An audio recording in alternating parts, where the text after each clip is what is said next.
Criminal charges against the officials responsible for the Flint water crisis were thrown out by the Michigan Supreme Court last week, and I have Ring of Fire's Farron Cousins with me to talk about that and many more stories. Wow, what a disappointment, huh?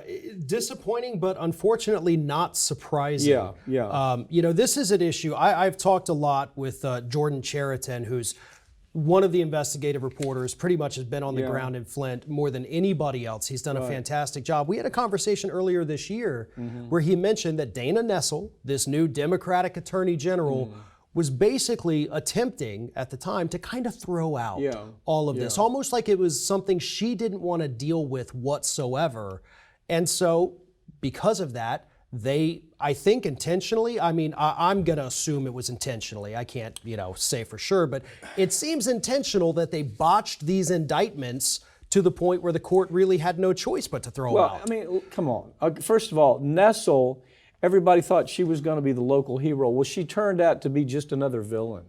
As a matter of fact, when she came into office, there were 15 state politicians that were involved in this, and she made all those cases go away. 15.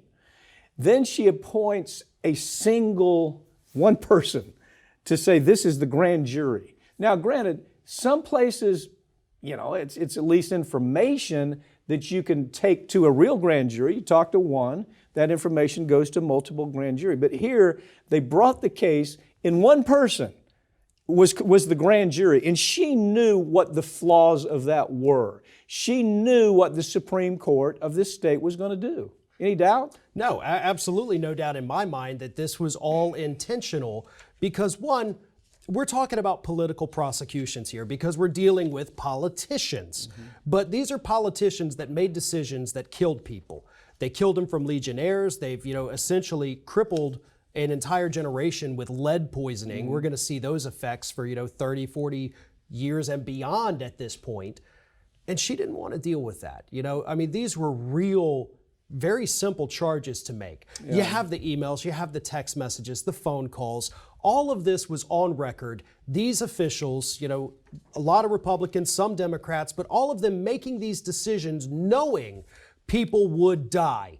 And she botched it. The term is willful neglect of duty. Okay, there's a statute there. Most states have a statute like this.